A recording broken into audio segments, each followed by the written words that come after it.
Welcome to the next exciting edition of 42 Stories Anthology Presents. I'm your host, Bam, and today we have not just an artist, but also a writer of the book. Jane, welcome. Thank you. I'm an honor to be here. I love it. It's great. Thank you. Oh, well, I'm really happy you're here. You contributed so much to the book, and thank you. You're welcome. When I first saw the whole idea, I'm like, this is amazing. Like, what a way to create community. It's like a community in a book. It's fantastic. All kinds of ideas, all kinds of different ways of writing, lots of different walks of life. It's fantastic. Yeah, I'm glad you feel that way. I just hope that it doesn't become a cult. The The last thing 40. I need is the cult of 42. Yeah, yeah. That's the one thing I'm avoiding with the book. I'll do everything else, we'll make it in all this other stuff. So, where are you? I'm in California, on the coast, um, near Monterey. Okay. Yeah. That's pretty far from Japan, where I am. I think we get your little Valelas. They're like these little jellyfish things that come all the way from the coast of Japan onto the coast of Moss Landing. So I get a little bit of Japan every so often. Makes a lot of sense. Uh, Yeah, but you mentioned that you're before this that you stayed in Italy, right?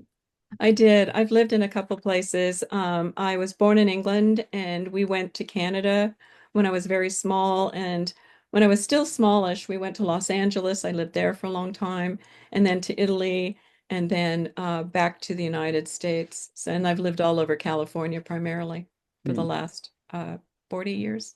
Yeah, it's so interesting. I'm going to wonder about this for a while because when you first spoke, I was thinking, are you going to be British or American? And I don't know why, but it was just this Well, feeling I had. yeah, and I have a British publisher and I have dual citizenship Hmm. in England.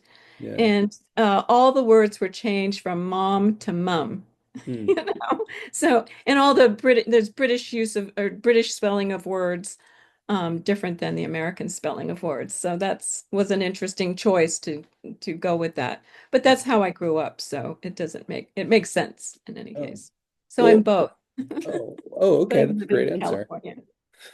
Well, to kind of follow up on why I said that, I'm researching for my dissertation pronunciation and teaching Oh, it, oh and yeah. I'm using something called an accent coach, but it's not like downing anyone's accent. It's just to help people in case they want more confidence.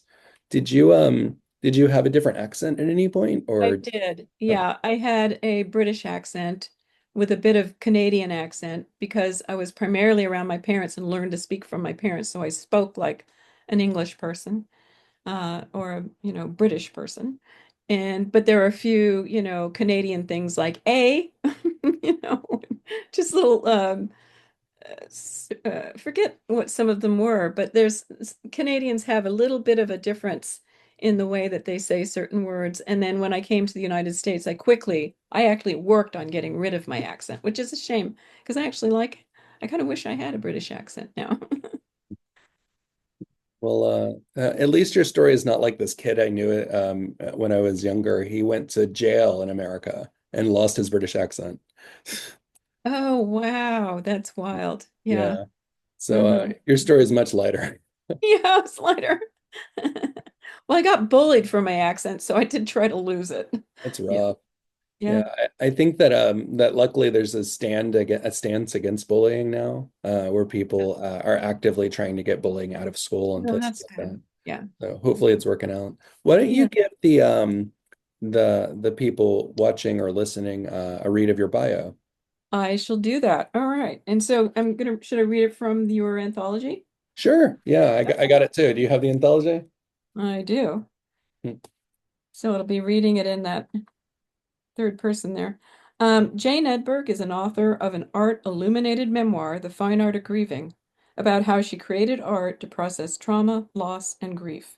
She's an artist, creative writing professor, and editor who has been teaching creatives for over 3 decades. And this is my book, The Fine Art of Grieving. It's an award winning. It's getting in the blur section of, let's see if I put it somewhere in that. Anyways, you can see it. Yeah, Yeah, I'll leave a link in the description of the video. But yeah, The Fine that'd be Art of great. Grieving was a wonderful read. I'm glad I got to read it. Oh, good. Good, good, good. By the way, I forgot to ask, where do you make art? Well, I have a studio that's behind my house that's I built in 2010. It's a 14-foot tall with clerestory windows, and it's 500 square feet. And it has ceramics and painting and drawing, and I could do just about anything in there. It's a fabulous space. Lots of skylights. It's very beautiful. Really Hmm. wonderful space. I feel very fortunate because it used to be the kitchen table, you know. Oh. Yeah, for years until I could afford to actually build something. And I'm glad I did because I wouldn't have been able to do it once I retired. So I've got that now. It's wonderful. So as I mentioned, you had an art piece in the or art piece, you had a photo in the anthology as well as a story. Why don't you give that story a read too? I shall. Okay. Let's turn to the page. All right. Number 10. The box of you sits undisturbed for a year. In my studio, I press my face into a mound of my son's remains. Ashes fall, scattering constellations across my black t-shirt, and I lift my head. My daughter enters with a camera, takes my portrait. The fine art of grieving begins. It's so visual. How much truth is there to that story? It's a completely true story. It's a memoir. Yeah. Hmm. Actually comes from the book. It's in the first chapter. Hmm. And I did. I left my son's ashes in my studio for about a year. I was just I didn't even want to live that year. That was just so awful and painful and everything that anyone can imagine it is to lose a child. And by the end of the year, I was starting to have an inkling about what I was going to do. Like I felt like I couldn't survive being in that state anymore. I had to move, like it was just static. I needed to do something. And I was always making art, but I couldn't make art after death. It was like nothing I made even matched or helped. It seemed impossible to make art in the face of death. Hmm. But I went to my studio and I pulled the ashes into the living room. I wanted to look at them. And when I opened the box, it's just this sort of gray, crunchy powder. And I thought, oh, this is bizarre. This looks like a material, like I'd make ceramics out of it, or thinking like an artist. And I sifted it. I wanted to see what are all the particles. So I sifted it. And the fine siftings I put into a bowl and I flattened it with my hands. And when I pulled my hands out, I saw my fingerprints. And I thought, that's remarkable. I just imprinted myself into my son's remains, what's left of him physically. Like I think there's a spiritual side, his soul, the spirit, not there, obviously. It's just from bone. But that impression sort of stared me back. And I looked at it and I just had this urge to put my face in there because I was just crying with absolute desperation, like I wanted to go into that world and go find him. And I pressed my face down, and when I lifted up, I saw a grimace left in the ash. And my daughter, right when I lifted my head, my daughter walked through the door. She was 16 at the time. She was used to having an art mom, so it wasn't like anything too unfamiliar to her. And she saw the cameras and she's like, "Do you need help?" And at the time I thought, oh, she meant psychological, but she didn't. She meant, how do I help you do this? What it is that you're doing? And she wanted to know what I was doing, and I told her. And so I still had ash on my face, and you can kind of make that out in the first image. And then as she's taking photographs of me, I'm shaking my head because I just feel like I'm in this impossible world. And I was a photographer and I would photograph made up stories and dress up and do sort of enacted ritualistic kinds of spiritual dramas in front of the camera. And there I was doing it, not even realizing it. And my daughter said, "I think you're making art. I think this is art." And that's when I woke up and I thought, I'm going to approach grief with art in this way that I'm so unfamiliar with. I'm just going to literally face into it like I did into the ashes. So Hmm. that's the facing grief is literally putting my face in the ashes and shaking my head, going, I don't know what I'm doing. I'm like a 1-year-old grief toddler trying to make sense of this life. Hmm. Grief toddler. That's a really interesting way to describe it. Yeah. Yeah, I felt like it. I'm gonna remember that. But in all this, you kind of have a hero in your story. Your daughter sounds like a real hero for you. Oh, she is. Yeah. Yeah, she's an amazing person and very clear about who she is and very strong personality, strong woman.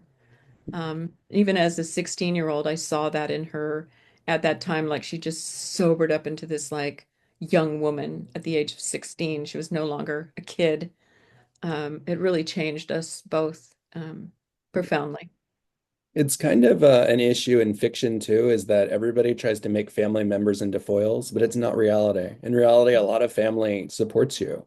And Hmm. and it's great that you have that connection where you can even add that into a story later where your daughter was supporting you or where Yeah, in fiction it's in the maybe that book. the Yeah, daughter will be yeah, that's I'm glad yeah. you mentioned it too.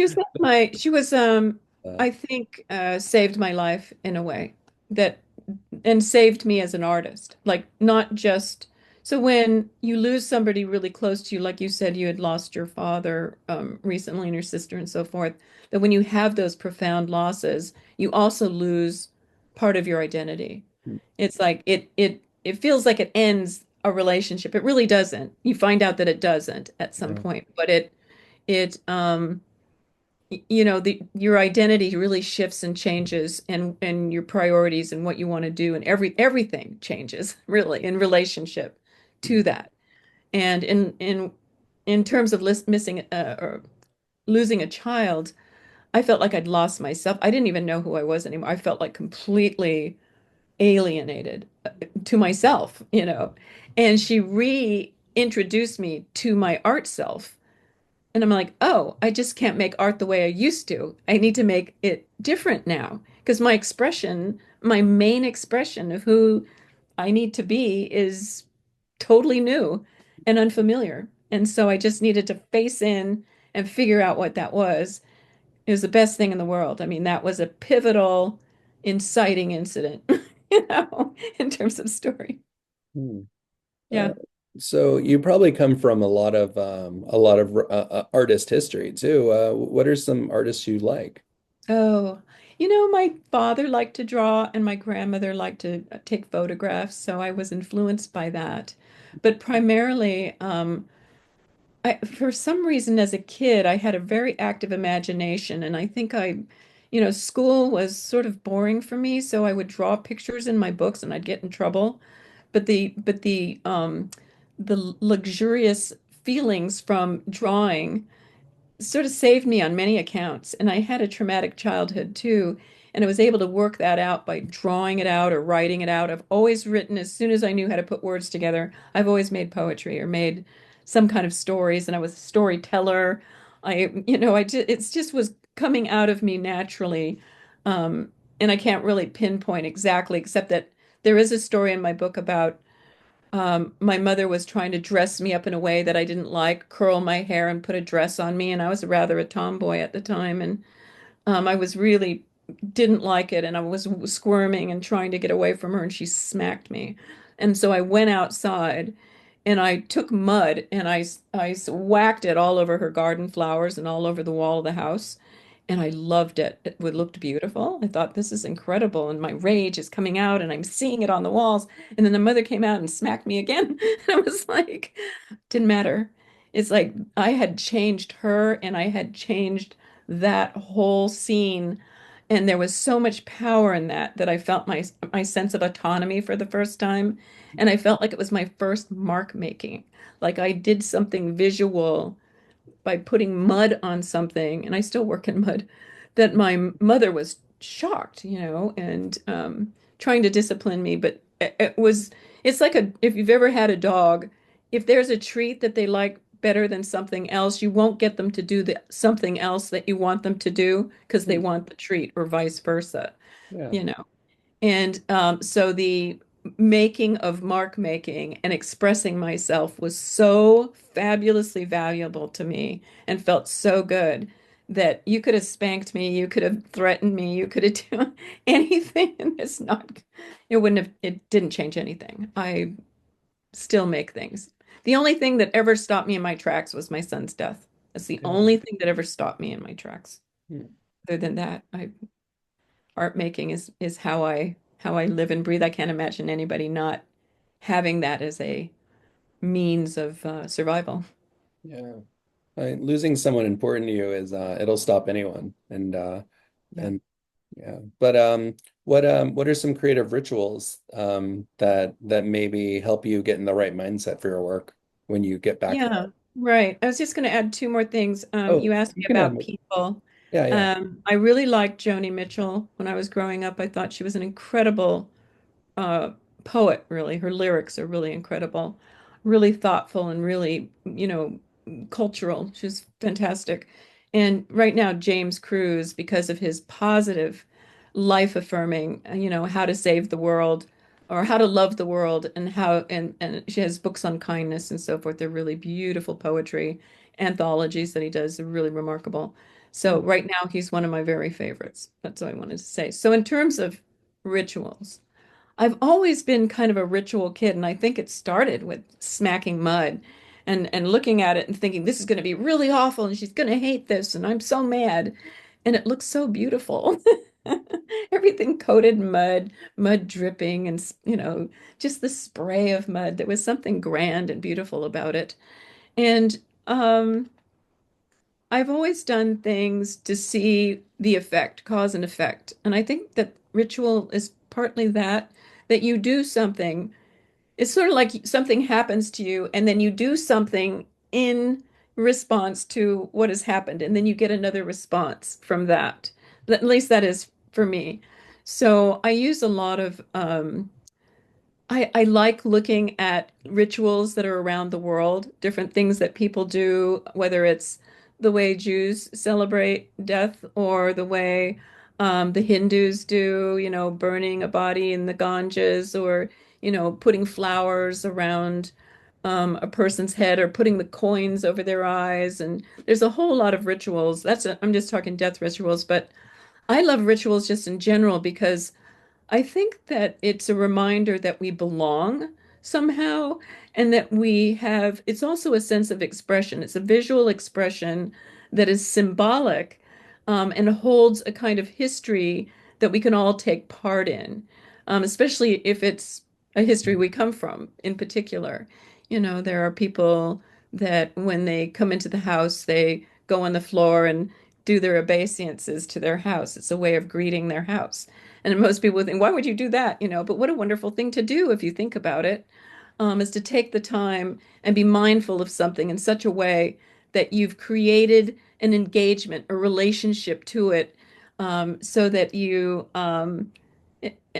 and it's like connecting. It's like I'm connecting to this right now. That's the way it feels to me. I think that music's that way, dancing's that way. I kind of see them as rituals. Human beings are kind of habit oriented, and people like to listen to certain types of music because it makes them feel a certain way. People play a certain type of music because it makes them feel a certain way, or they come from a tradition of doing music because it comes from their ancestors. So that's that sense of connection, I believe, something along that line.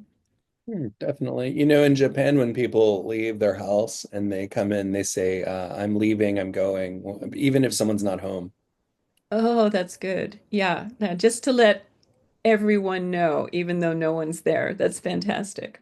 Yeah. Hmm. I don't know that they all do it, but I know that it's kind of a ritual here in general. Yeah. Yeah. Hmm. Hmm. There's a lot I of, mean, there's the whole tea ceremonies, and yeah. we have every country has pomp and circumstance around new leaders coming into place, or the crowning of the queen, or those are all rituals, the religious ones or civic ones. But then there's personal ones where, every night I lit a candle because I wanted my son to be able to see me in his darkness, wherever he was in that darkness. I didn't know if that was true or not. It was just intuitive. It's like, I'm lighting this candle right now for you so that you can see me. I'm here. If you're afraid or if you're, there's a way of taking care of my son and taking care of myself. That's so beautiful of you. And it makes me feel bad because I've been so busy. I don't light candles for my parents or my sister, but I learned recently that my sister-in-law does. And Oh, yeah. it really lightened the load on me. She never met any of them.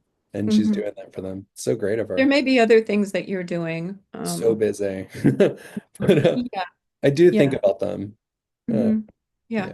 Yeah, we all have different ways of approaching that and how we spend our time. And you are a busy person, and I used to be kind of that busy too. When my son died, I dropped a lot of things.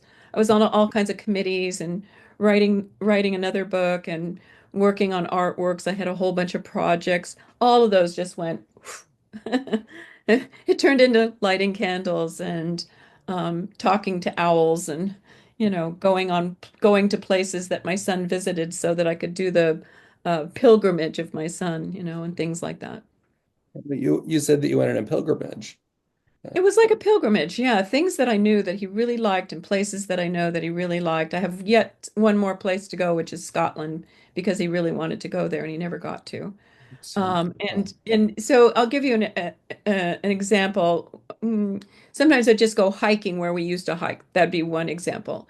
But there was a river that we used to go down and visit near a friend's house, and I took his blanket with me, and I went down the river with the blanket instead of my son.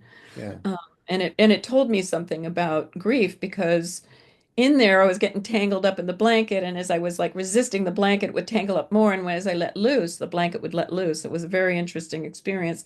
And I also realized that the river changes. Every time I went back to the river with that blanket, it was a different river. Like the river was changing and I wasn't. And it's like, I need to change. I need to get moving.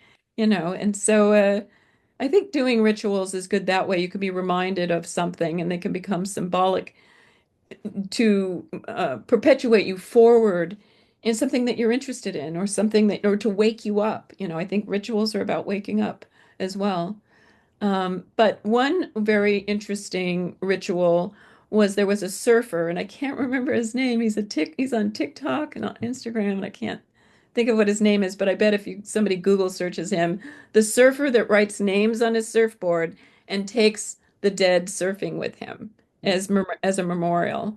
And my son always wanted to go surfing, so I told him, and he put my son's name on there, and he took pictures, and then he goes out into the water, and there's a video of it. It's fantastic. It's like my son got to go with this guy who's just so loving, because his father had died, and it was his way of giving and engaging to get through his grief by helping other people with their grief. It was very, very wonderful. You said TikTok? Yeah, he's on TikTok and Instagram, but I can't remember his name. Hmm. His name is probably Dan Fisher. Yeah, it is. It's Dan Fisher. Okay. Yeah. Yeah. Yeah, Uh, look him up. He's wonderful. He's a really special person. okay. Yeah. Will do. I wasn't guessing, I was searching it. I'm not, I saw not the that good. searchy eyes. Searching. I'm like, okay, probably Dan Fisher. Got it. That's it. I never Yeah. heard of him. I'll have to check him out. Oh yeah, he does a beautiful job of it, and I'll, he's been doing it for a while, for a few years now. yeah, I I'll let think him he's know thousands about. of people. Yeah, I'll let him know about all the laws I mentioned too. Mhm.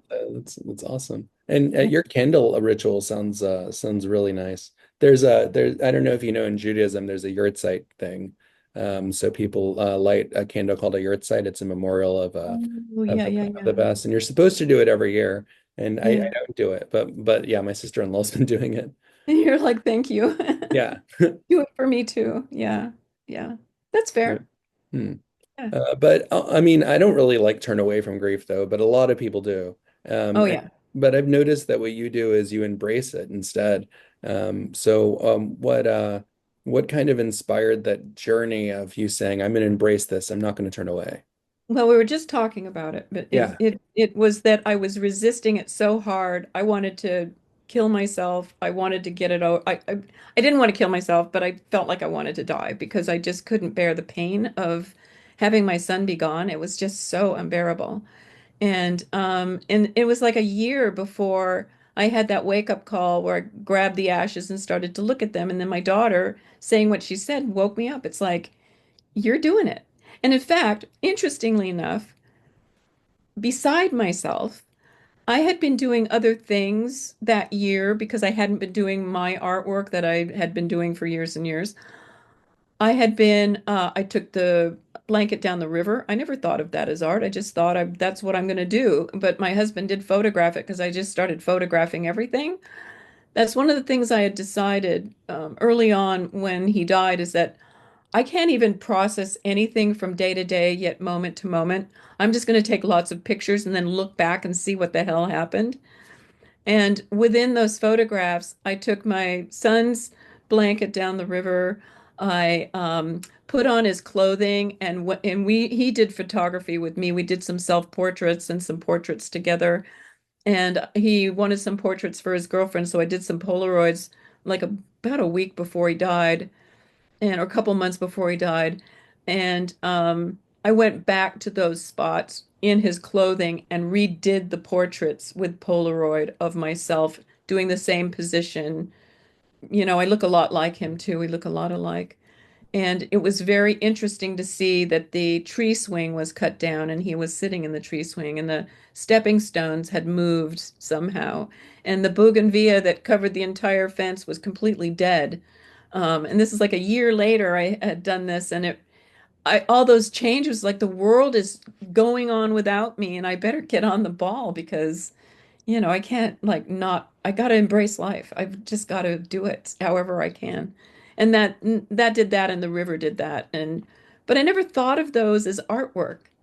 It, um, yeah, it seemed more like I'm just taking photographs, you know, maybe in unusual ways, or the photographs of the ashes with my face imprinted in them, or the photographs of my face with ash and various other, rituals that I did that I didn't really know. And then so at the end of that year, after I'd done all those things, and my daughter said that, I'm like, I'm going to choose what to do now. I'm going to actually look at grief and ask it what it wants. Like, what do you need of me? How do I process you? What does it look like to grieve? What is this thing? How am I going to transform? Do I get a choice in this? So that's where I went with that. Well, that makes a lot of sense. And I like how you balanced it to is showing how you discovered that art is everywhere. It's everywhere. Yeah. Yeah. Hmm. Yeah, and at some point my son was everywhere. I see him all the time. I see him in birds. I see him in little gestures of things. I get it's very interesting. I hear him, feel him. That really kind of describes what my dad would say about when people are gone is that when they die is that he said that they go everywhere and they're in They go everything. everywhere. They're everything. And So I don't know that everybody gets that, but if you s- if and I think what happens in grief, especially in the very beginning, is that that's the mantra, right? That your head and your neurosystem is, anything about wrapping the synapses, the myelin sheaths get kind of, you keep saying the same thing over and over again and it's negative, you pretty soon you're going to feel pretty depressed. yeah. So grief is like that. It keeps sort of perpetuating itself until you go, no, I'm actually going to go for a walk today. I'm going to enjoy the sun despite everything that's been going on and how bad I feel. I'm going to enjoy this day. And you make a decision and it's hard. And maybe for one split moment you enjoy it. And the rest of the time you're going, damn it, I'm trying, you know. But maybe the next day you can enjoy it for a couple seconds more. And I think that's the thing is that you start shifting the dynamics of your thinking and your physical being and your spiritual being into, I'm going to look at this. I have this. I don't have a choice about the loss of my son. That's a given. But what I do have a choice in is how I show up and how I show up to myself and my family and my art. And I've let it all go. Like I've just given everything just went because everything changes. And so that's so overwhelming. And I'm like, okay, how has everything changed? And I started to write about it. This is how it's changed. Yeah, you've kind of inspired me. I used to have a ritual and tell my grandma, she's also passed away, but she one day gave me a lecture because before that, everyone else was gone except my dad was still around. And I was telling my grandma that my brother and my cousin and I used to go and get my mom's favorite food on her death day, and then my sister's favorite food on her death day, Oh, to kind of celebrate them. yeah, I the was telling rituals. my grandma about that, and she said, "Stop." She said, "You don't need to do that. Just move on and move on with your life." Oh, interesting. And I was kind of hurt by it, but I thought about it and we kind of stopped. But Yeah, maybe that's we the shouldn't point. have, Yeah. Yeah. you I know? think in the beginning it's good. I think in the beginning you do something to honor them and you honor them and then you've honored them. Yeah. And you don't have to keep doing it because it's set. It's like set in Uh, stone, So they that's why she was saying stop, because maybe it was kind of making us sad. That it makes does. sense. And you only have so much time in your life that you get to spend kind of like an account. You have an account of your life, right? Yeah. And you can choose how you're going to spend that time that you have. And as you get closer to your end, and who knows when that is, becomes more valuable. Like I think about it now and like, okay, I'm 68, maybe I'll be 88. So that's 20 years. Yeesh, that's not very long, So I'm very careful about how I spend my time. I want it to be valuable and I want it to be um, utilized in a way that's not just given up to sadness and sorrow. I mean, there's a time to grieve. That's that Yeah. song, right? There's a time for, I can't even think of what the words are, but the seasons, this song Yeah. about the seasons and stuff. Yeah. But yeah, I think that's really true. And I think that for me, I made a decision. People say, you never get over grief. I think that's absolutely not true for everybody. I Yeah. think some people choose not to get over grief. I Hmm. listened to Billy Bob Thornton say that he'll never get over his brother, that he'll always suffer. He'll be half sad and half okay for the rest of his life. And Yeah. I'm like, I don't want to do that. Hmm. I don't. And at some point, about that year mark, I said, I don't want to suffer, but I don't mind missing him. Hmm. But I don't want to suffer. I don't want to feel he wouldn't like it. He wouldn't have liked it if, and some people do that to other people who are grieving. It's not right to Yeah. say, they wouldn't want you to, feel bad. But no, no, you feel bad. You have to go through it. So you have to process it. But I think if you want to, you can heal from grief. I feel healed from my grief. I have a moment that if I see something or someone says, "Oh, have you ever seen this picture of your son?" I'm like, "Oh my God." Of course it wells up, and then I have a deep, painful missing. But it softens pretty quickly. And then I'm fine, you know. And I think that's what I wanted, and that's what I strived for, so that I could honor my life that I'm living, as well as honoring him being gone. And I miss him. And there's times when I think about him, and there's times I write about him, and and I do things for him, and I see him in everything. And he's around me.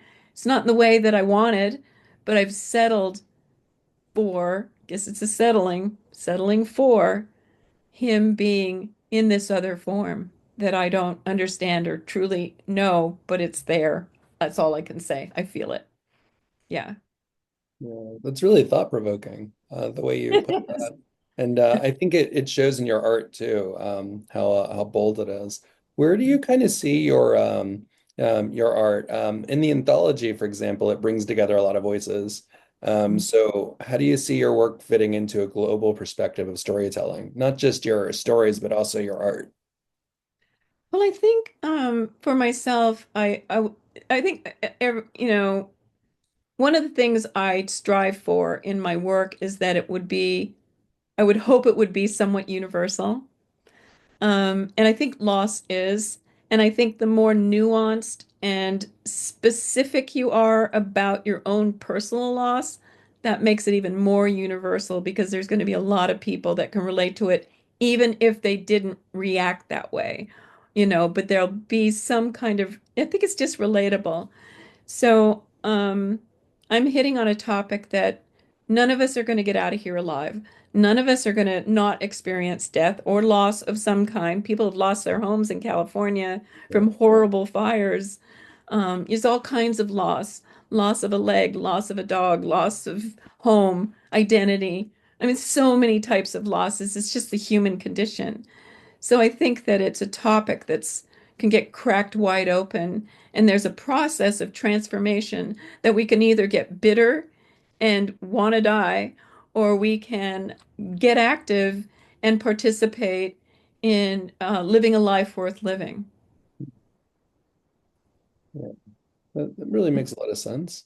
And So so that's why I think an anthology is great because you've got so many different points of views and ideas and they're quick reads. I love that. It's so each one's like a little gift, and they're all so different. It's pretty fantastic.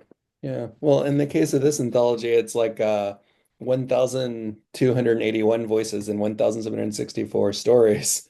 Yeah, it's brilliant. I loved it from the moment I heard it. I'm like, I'm in. Well, I really did love your cover. So it really stood out to me. If It feels like hunting, and it also has this sense of hope in it. Uh-huh. Was there a moment that you aim to capture? I mean, it's kind of three moments, I think. Yeah, right. Yeah, right. And it was all very unconscious at the time. And but then it was a conscious decision. Once those photographs were made and my daughter said, I think you're making art. When I had those, and that was back in the day where you had to turn your film into place and get it processed and so forth. I think I was actually even doing my film myself at that time still. You had to go through the whole process with chemicals and all this stuff. You had to wait before you got your images. And I saw those images and I was incredibly embarrassed. Like I thought, how pathetic, you know. And I thought it's just weird. Like I didn't like what I was seeing, and I thought I remember when I was in grad school, I remember I had some artwork that was showing women, and they were comfort eating each other in some way. It was like this group of women. And my professor, I won't say who he is, just to save grace, famous guy, he said, "Oh, you're a sob sister." So I'm like, oh, really, like that really jammed me up in terms of my identity and head and art and everything, and coming from a big wig and all that stuff. And then I saw my images and I thought, oh my God, I'm a sob sister. Here I am again. All the pity, all that stuff. And then I thought, no, it wasn't. That was real. That was in the moment. That was like totally, totally authentic, you know. Yeah. And my daughter took those photographs. There was a whole string of them. So I took the three that I felt really showed what I was thinking at the time, which is how does one process grief? Hmm. You know, can you survive it? Can you come out as a whole person? How do you do it? You It's also not changed skinny. the judges who were picking the art, Mm. because there were some submissions before for the covers, and they were basically people's self-portraits, and the judges were saying, no, this is just the person trying to take pictures of themselves and put it out there. But yours was touching. It's like you were Yeah. showing all these emotions in how you felt, and when the judges saw it, they said, wait, we have to pick this one. It has your faces, but you're saying something in this image. You're Yeah, not, because it wasn't about me. It yeah. was about me at the time, but if when I put them together, it was about a thing. It was about loss. It was about being in that place where you can't, you're so confused and so inundated with your head just spinning ideas. Yeah, I think that it evokes not, oh, well, that's Jane Edberg. That's a It self-portrait. doesn't do that, It no. doesn't do that. And It's more about a person going through something, And I'm sure you could break it down and look at the identity, white woman, blah, blah, blah, all that stuff. But I don't think it does that either. I think that it's got enough dynamic to it and nuance to it that it breaks down it being a portrait of some kind and that it becomes about something. Yeah. yeah, You said it and was like a hunter. I'm curious about that comment. sorry, a hunter? Is that what you said? That it Uh, reminded you of hunting? Hunting. I don't recall, but if I did, I could see that in a way where you're hunting for a source of getting beyond the grief and making it into power. Oh, yeah, yeah, I yeah. could see that. Yeah. What did you first say to me about what was your impression of it? Maybe I just misheard your words. Oh, so the readers saw it as you sending a message about grief, something like Hmm. that, Yeah. instead of just it being a self-portrait, which was a case with a lot of submissions we had. And then your story and your cover also work together. They So did work the together. fact that they were in the same chapter, it really holds. I actually Uh-huh. wanted your story to win the award Oh, because it you was fit so did? well, but I Oh, didn't choose it. So yeah. Oh, thank you for that, though. I kind of like that. yeah, Thank you. because it fits so well. It's like really balanced how you did the cover and then your works with your story. And I go, this one should have been the winner, but the judge picked blindly. So Uh, that's how it happened. But I that's think your right. There were a stories are lot of there's a lot of stories that deserve to be yeah. picked. There's some great very powerful stories in there. I Yes. won't forget some of them, even though they're Yeah, two words. I But know. Amazing that you can do something with 42 words. Yeah. okay, I want to ask you one more thing before we go. Can Yeah. you tell me a little bit about this place? Okay. So that's my website, Hmm. and Where can it's people find it in case they can't see that link? it's actually janeedberg.com. Very simple. And yeah. So I have two. I also have the Fine Art of Grieving, which is digs into the book and has a little more information about the book. But I think I also put the book on the front page there. But it'll give you about who I am and the books that I've been part of, the recent podcasts and that sort of thing, and my writing. Yeah, Yeah, here's the book. And there it is. yeah. Are you gonna Little write press. another book? I'm in the process of writing a poetry book right now. Really? Yeah. Hmm. Yeah, this your website's so great. You Thank made it, you. right? Yeah. Oh, Yeah. I And should yeah, have there's some of put my photos. artwork. Yeah. I work in ceramics and the Woe Agents. That's a story that's in the Fine Art of Grieving. And the Woe Agent came about. I thought, I need something like a little talisman to tuck a little prayer into and wear it, to kind of remind me that I'm okay, I'm human, I'm, you know, gonna feel this loss and so forth. But I want the Woe Agent to take some of it. So I'd write something down that I didn't want to think about for the day and stuff it in the Woe Agent.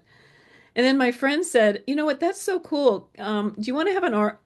I'm putting together this art show for this gallery called Talisman and would fit perfectly, but your talismans are so small." And I go, "What if I made 100 of them and I make put them up for adoption?" And so I'll have an adoption board and they'll all be hanging on there.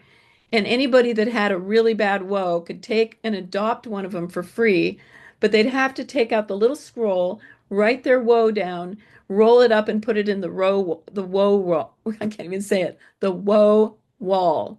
So I had a wall with little holes. That opening night, they all went. The whole woe wall was all plugged up with 100 little woes. And I'll tell you, when she sent that back to me and I opened them up and read them, I was sobbing. Like, people have terrible things happen in their lives, and there's some woes that one can't even imagine. One I loved was it was written on both sides and then all scribbled out and then rolled up and put in the wall. You know, it's incredible.